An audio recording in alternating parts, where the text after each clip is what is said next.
Hello my dear students, good evening. आज अपन solution का रॉल्स लॉ का लास्ट पार्ट करने वाले हैं, इसीलिए आज का टॉपिक सॉल्यूशन लेक्चर 7 पार्ट 5। आज रॉल्स लॉ खत्म हो जाएगा।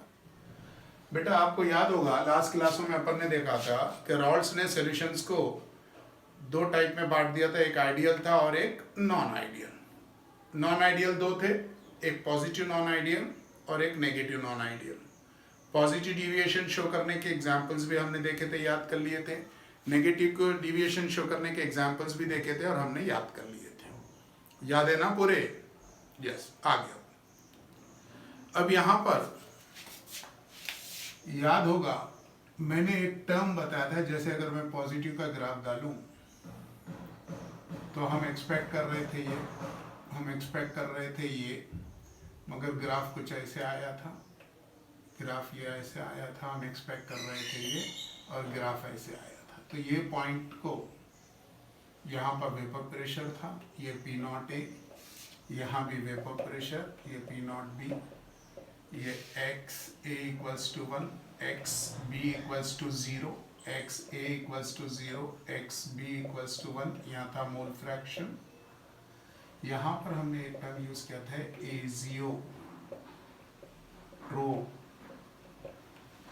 मिक्सचर या एजियोट्रोपिक मिक्सचर।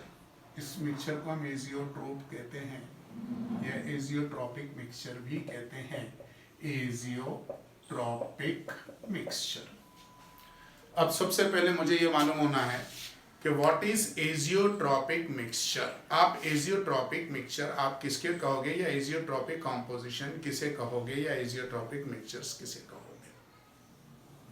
तो पहली बात आपको बताते चलूं, ये एजियोट्रोप्स या azeotropic mixture liquid in liquid solution के लिए दिया गया, सॉलिड इन लिक्विड सॉल्यूशंस के लिए नहीं दिया गया। क्यों? क्योंकि हम पहले ही बता चुके हैं रॉल्स लॉ के बेसिस पे आइडियल और नॉन आइडियल सिर्फ लिक्विड इन लिक्विड सॉल्यूशन पे अप्लाई होगा, सॉलिड इन लिक्विड सॉल्यूशन पे अप्लाई नहीं होगा। किसी ने ग्लूकोज को पानी में डाल दिया और बोल रहा है कि बताओ भाई ये आइडियल है कि नॉन आइडियल है, तो आप बोलोगे हम बता ही नहीं पाएंगे, क्योंकि रॉल्स लॉ ने इस पे ये ऐसे वाले सॉल्यूशंस को क्लासीफाई नहीं किया, क्योंकि इसके अंदर ऐसी सॉलिड है जो नॉन वोलेटाइल है। क्लियर यहाँ तक? बेटा देखो अभी तक अपने पास एजियोट्रोप मिक्सचर आप किसे कहते हो, आपको बताते चलूं। जब हम दो लिक्विड्स को मिलाते हैं तो लिक्विड्स का composition, mixture composition, liquid phase, और अगर मैं उसको गर्म करता हूं तो वेपर फेस में कॉम्पोजिशन सेम होता है, उसको हम कहते हैं एजियोट्रोपिक मिक्सचर। लिखिए, एजियोट्रोपिक mixture is a composition of two liquid solution. Azeotropic mixture is a composition of two liquid solution which is same in liquid phase as well as in vapor phase। यानी कि composition solution का, liquid in liquid solution का same होना चाहिए, liquid phase में भी same होना चाहिए, वेपर फेस पर भी, एट कांस्टेंट टेम्परेचर। एक टेम्परेचर पर ये लिक्विड फेस और वेपर फेस में दोनों में कॉम्पोजिशन सेम होता है, तो उसको आप कहते हैं एजियोट्रोपिक मिक्सचर। कौन सा मिक्सचर? एजियोट्रोपिक। या सिंपल भाषा में बोलूं मैं कि एजियोट्रोपिक मिक्सचर का मतलब है composition in liquid phase as well as composition in vapour phase are same at a constant temperature. अब बताओ, जब कॉम्पोजिशन इन वेपर फेस में भी सेम है, मेरे पास एक लिक्विड सॉल्यूशन है, उसमें से मैं एक लिक्विड को अलग करना चाह रहा हूं दूसरे लिक्विड से, तो क्या मैं अलग कर पाऊंगा? बिल्कुल नहीं, क्योंकि वो एजियोट्रोपिक मिक्सचर आप पहले ही कह चुके हो। कैसे अलग नहीं कर पाऊंगा? मैं फ्रैक्शनल डिस्टिलेशन से अलग नहीं कर पाऊंगा, क्योंकि जब भी मैं लिक्विड को अगर गर्म करूंगा तो दोनों लिक्विड उड़ने लगेंगी, यानी कि दोनों का कॉम्पोजिशन जो लिक्विड फेज में रहेगा वही कॉम्पोजिशन में वेपर फेज में रहूंगा। फ्रैक्शनल डिस्टिलेशन हम उसे कहते हैं जब हम किसी मिक्सचर को बॉईल करते हैं तो बेटा एक लिक्विड वेपराइज्ड होकर निकल जाए और दूसरी रह जाए, मगर एजियोट्रॉपिक मिक्सचर को आप फ्रैक्शनल डिस्टिल नहीं कर सकते, ये बहुत इंपॉर्टेंट बात है और इसमें कंपटीशन पे भी आ चुकी थी ये बात, बोर्ड में भी पूछी जा सकती है, इसलिए आप अलग से स्टार बना के लिख लो। Azeotropic mixture can not be separated out by fractional distillation. Clear यहां तक? कोई डाउट नहीं। नेक्स्ट बेटा, अपने पास आपको बता के चलूं, नॉन आइडियल सॉल्यूशंस दो टाइप के थे, एक पॉजिटिव डिविएशन और एक नेगेटिव। तो अब अपन पॉजिटिव डिविएशन पर बात करेंगे। लार्ज यानी कि बहुत ज्यादा पॉजिटिव डिविएशन शो कर रहे हैं, तो जो liquid solutions large positive deviation show करेंगे, ऐसे वाले एजियोट्रॉपिक मिक्सचर्स को हम बोलेंगे मिनिमम बॉइलिंग एजियोट्रॉपिक मिक्सचर। क्यों? आपको मालूम है, तो एक्सपेक्टेड पॉइंट ये ऊपर चला गया तो ये जल्दी वेपराइज्ड हो जाएगा, तो इसका बॉइलिंग पॉइंट तो कम हो गया था। बॉइलिंग पॉइंट क्या हो गया था? कम।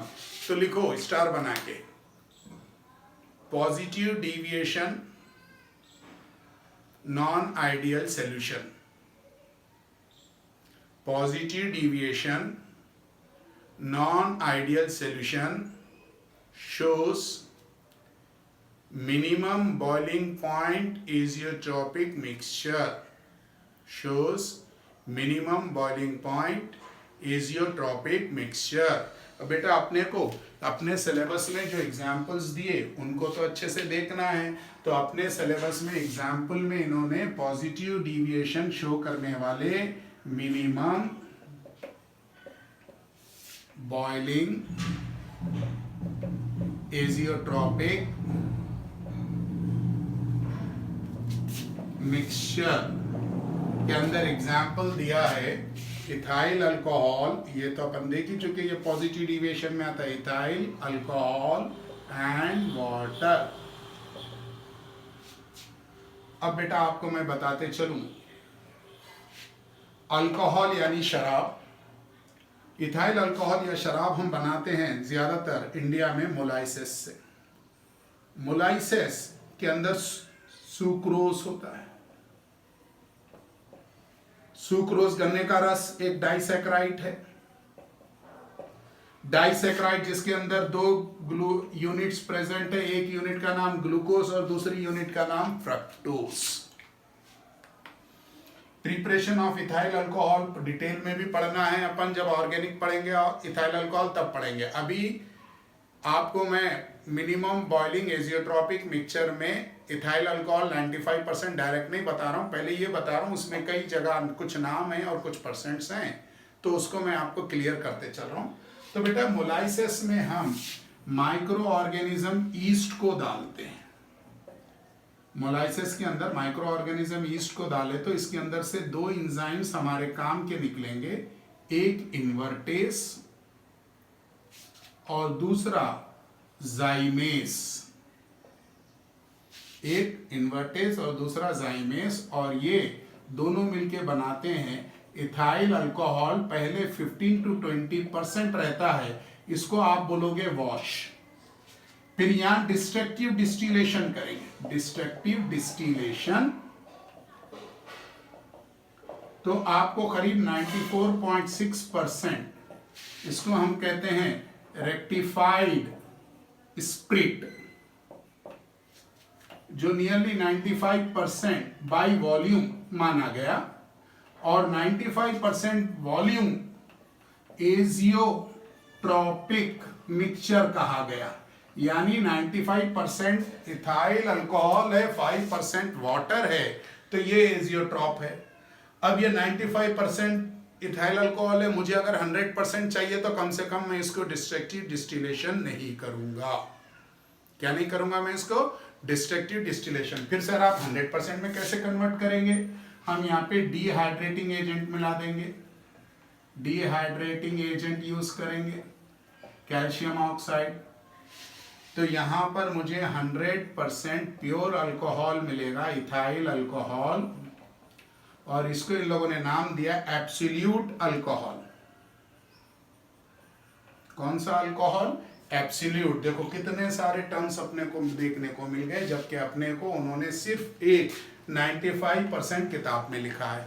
याद रखो अपने सिलेबस की किताब में फिजिकल में जो लिखा है वो करीब अपने काम में 40 to 50% आता है, और 60% के आसपास नियरली जो दिया गया उससे रिलेटेड इंफॉर्मेशन अपने को रिफ्रेशर से जमा करनी चाहिए, तभी जाके आप बोर्ड में 100% तक स्कोर कर सकते हो थ्योरी पेपर में।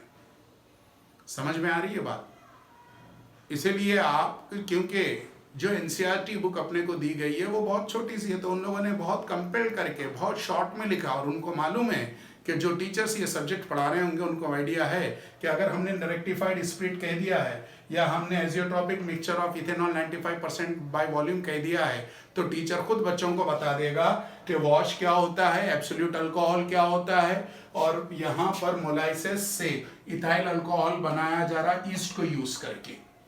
यहां तक समझ में आ गई? अब दूसरी एक बात और याद रखेंगे, ये ईस्ट एक माइक्रो ऑर्गेनिज्म है। कौन है बेटा? ये माइक्रो ऑर्गेनिज्म। तो माइक्रो ऑर्गेनिज्म से जो भी केमिकल रिएक्शन होगी उसको आप बोलेंगे फर्मेंटेशन। क्या बोलेंगे? ये फर्मेंटेशन। आपके सिलेबस में दो जगह फर्मेंटेशन प्रोसेस यूज हुई है ऑर्गेनिक में, एक इथाइल अल्कोहल बनाने में जो मोलाइसिस सुक्रोज से, और दूसरा एसिटिक एसिड बनाने में जो इथाइल अल्कोहल से। वहां भी फर्मेंटेशन है, वहां हम एसिटिकम विनेगरम जो बना है उसको यूज करेंगे। एसिटस बैक्टीरिया एक होता है एसिटस बेसिलस, उसको यूज किया जाता है। बात समझ में आ रही? फर्मेंटेशन का मतलब है those chemical reactions which are carried out in the presence of micro organism. तो बच्चे के दिमाग में आता है सर माइक्रो ऑर्गेनिज्म में ऐसा क्या होता है? तो बेटा माइक्रो ऑर्गेनिजम्स में इंजाइम्स होते हैं। आपको मालूम है इंजाइम्स लिविंग सेल से बाहर नहीं हम बना सकते लेबोरेटरी में, they are present inside the cell, इसलिए उसका नाम इंजाइम है। अगर वो आउटसाइड द सेल हो गए तो उसका नाम कैटलिस्ट हो जाएगा। इसलिए हमने ईस्ट को लिया, तो इसके अंदर ये एंजाइम्स है, इन्वर्टेज, और पहला काम इन्वर्टेज करेगा जो मोलाइसिस को खोल देगा ग्लूकोज और फ्रक्टोज में, फिर जाइमेस करेगा जो ग्लूकोज और फ्रक्टोज को इथाइल अल्कोहल और साथ में impurity acetic acid, acetone, carbon dioxide and water ये देता है, जिसको हम वॉश बोले हैं। उसमें सिर्फ 15 to 20% अल्कोहल है। यहाँ हम डिस्ट्रक्टिव डिस्टिलेशन करेंगे तो ये उड़कर चला जाएगा, फिर रेक्टिफाइड स्पीट आएगा जो 94.6 है, और अपन इसको अप्रॉक्स 95% बाय वॉल्यूम ले लेते हैं, और यही 95% बाय वॉल्यूम को नाम दिया गया एजियोट्रॉपिक मिक्सचर। अब इसके अंदर 95% तो शराब है, इथाइल अल्कोहल है, 5% पानी है। आप अगर चाहोगे कि इसको गर्म करके पानी अलग कर दूं, शराब अलग कर दूं, तो नहीं कर पाओगे। और ये वाला एग्जाम्पल है मिनिमम बॉइलिंग एजियोट्रॉपिक मिक्सचर का। किसका एग्जाम्पल है? मिनिमम बॉइलिंग एजियोट्रॉपिक मिक्सचर का। चलो लिखो फर्स्ट फर्मेंटेशन, साइड हेडिंग डाल के लिखो fermentation. Fermentation is the process, fermentation is the process in which chemical reaction is carried out in the presence of microorganism. Chemical reaction is carried out in the presence of microorganism. Is it clear? Next point लिखो, ethyl alcohol and water 95% by volume is a azeotropic mixture and it is called as minimum boiling azeotropic mixture. Minimum boiling azeotropic mixture because it is an example of positive deviation. चलो अब ये चीजें additional informations हैं, अगर अभी सीख लिए तो अपन जब इथाइल अल्कोहल पढ़ेंगे तब ये अपने को सपोर्ट कर देगी। जल्दी से कॉपी करो, 2 मिनट दे रहा हूं, तेजी से कॉपी करो।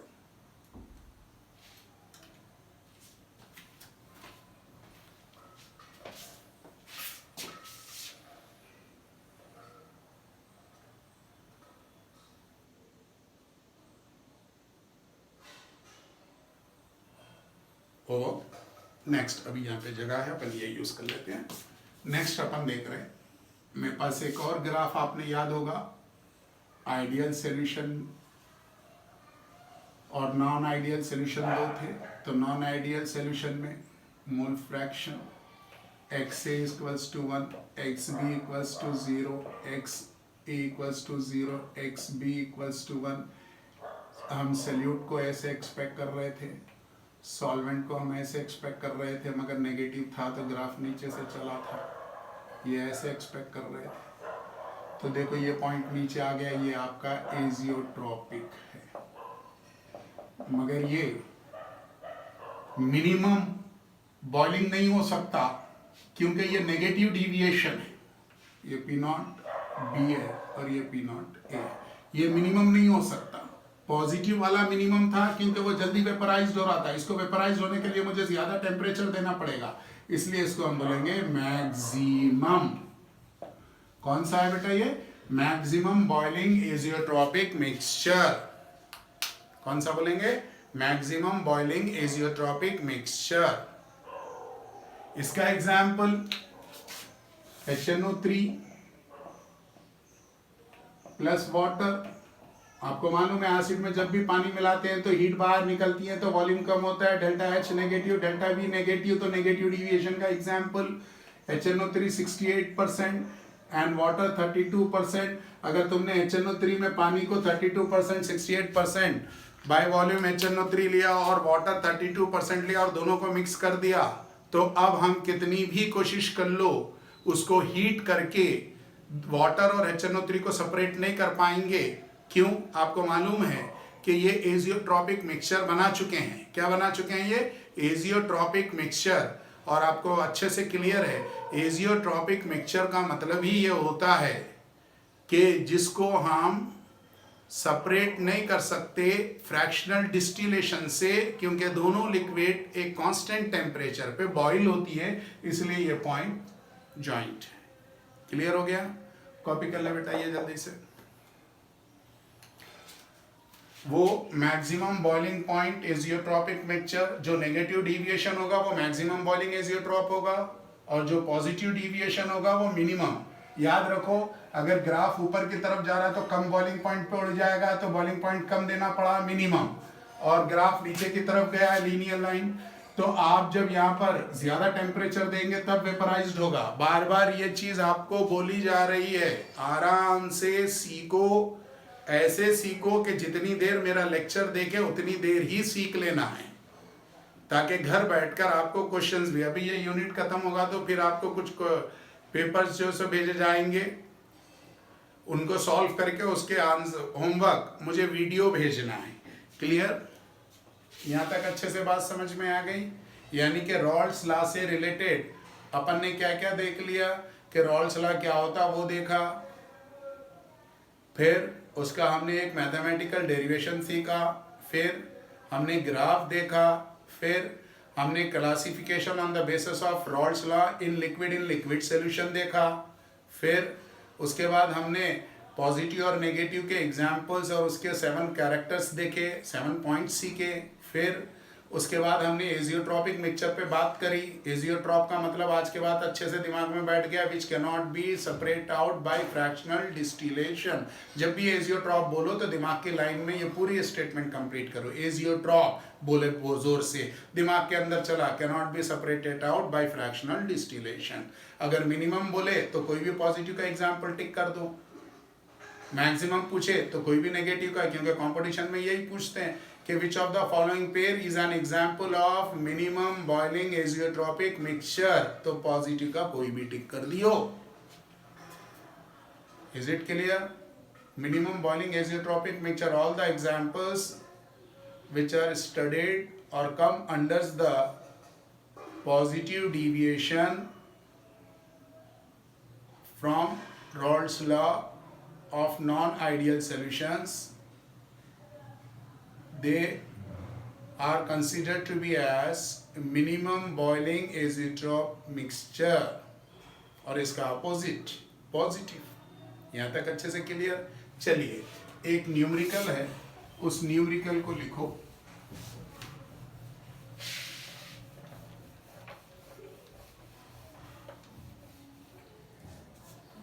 in a liquid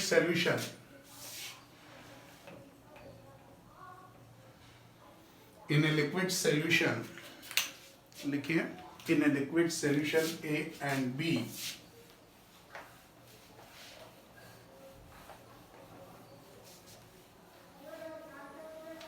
in a liquid solution A and B,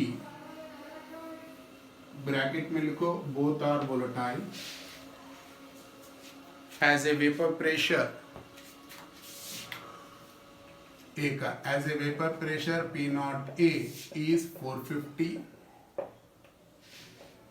and P naught B is 700 at 350 kelvin. आपके इंटेक्स का क्वेश्चन है, at 350 केल्विन आपके इंटेक्स का क्वेश्चन है। The vapor pressure of a solution over the liquid, vapor pressure of a solution over the liquid यानी कि PS, vapor pressure of a solution over the liquid is 600, unit दे रहे हैं बेटा mmHg, यानी unit conversion का कोई चक्कर ही नहीं है।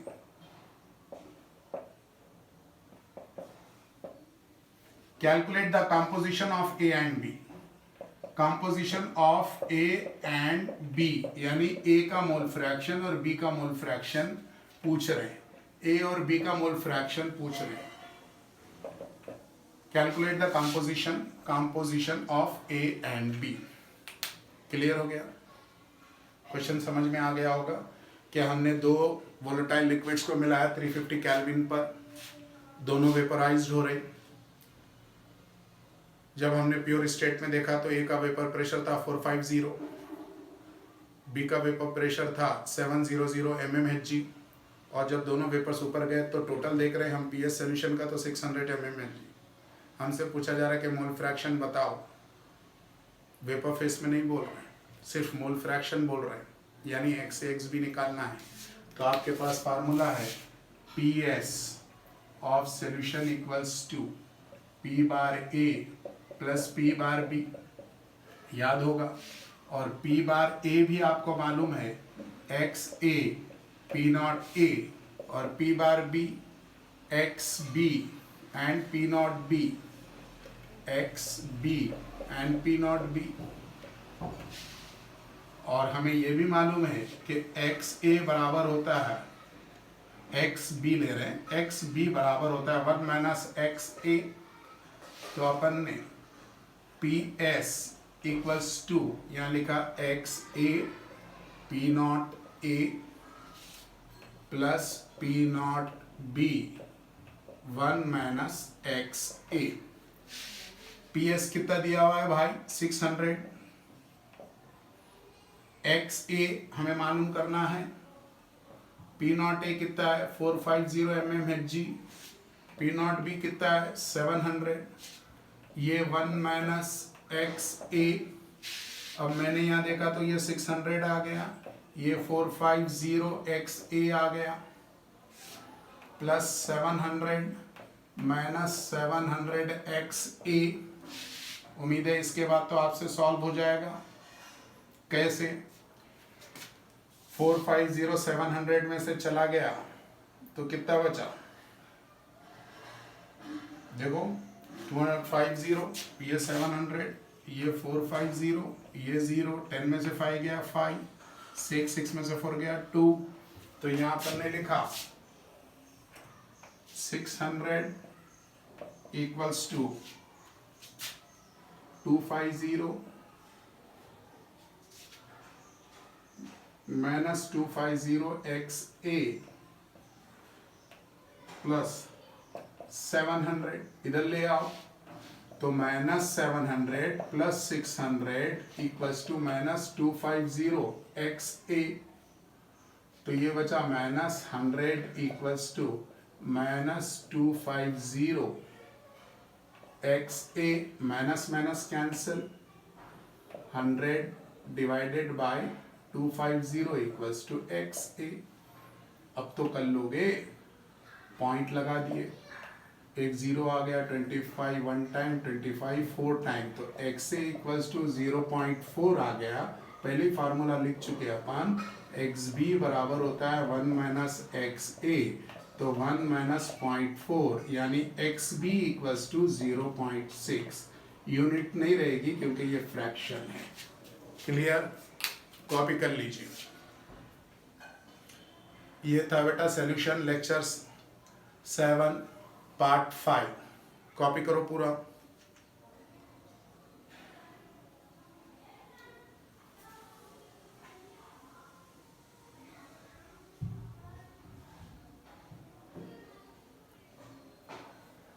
कॉपी करो, अगर समझ में नहीं आया तो फिर से अपन डिस्कस कर लेंगे।